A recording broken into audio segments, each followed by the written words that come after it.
The Bangladesh crisis. डर या urgency, Bharat के विदेश नीति के लिए एक वेकअप कॉल।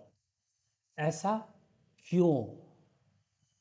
45 साल पहले शेख हसीना को लोकतंत्र की बेटी कहा जाता था और आज the great game is going on.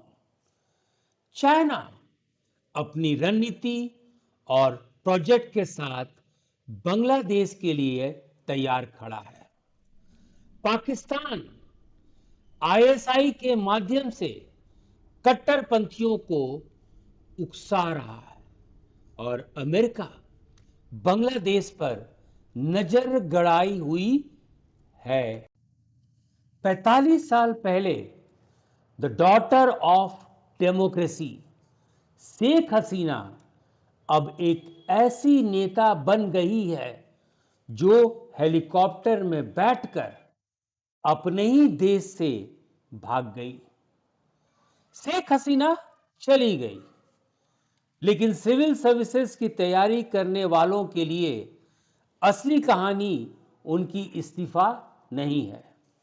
असली कहानी यह है कि अब क्या होगा। हमारे पड़ोस में भारत विरोधी सरकार सत्ता में आ गई है।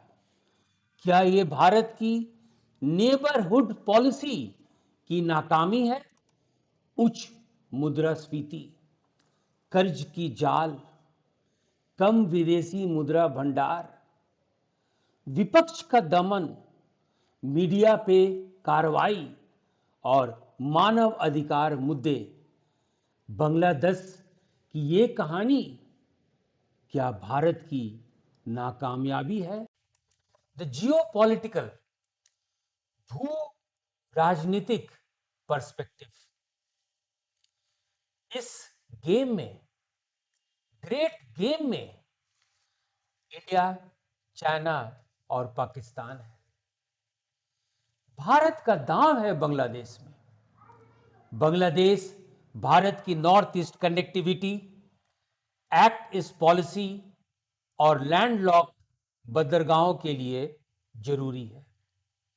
लेकिन वर्तमान में बांग्लादेश में विरोध प्रदर्शन में जय बंगला जैसे नारों का इस्तेमाल हो रहा है।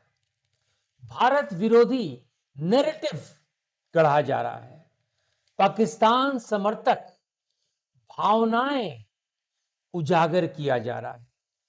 ये भारत को नापसंद करते हैं। इस गेम में चाइना ज्यादा लोन और रणनीतिक प्रोजेक्ट के साथ इंतजार कर रहा है।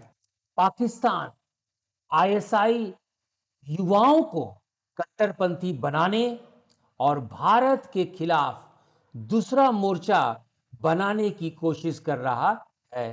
USA, America rapid action battalion पर प्रतिबंधों के साथ डीप स्टेट की साजिश की रचना गढ़ रहा है।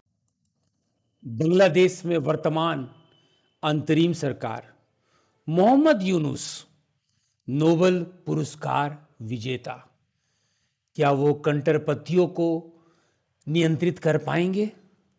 और भारत के लिए चैलेंज, भारत के लिए चुनौती, क्या संभावित दुश्मन पड़ोसी को कैसे निपटे, या फिर एक संभावित म्यांमार 2 का।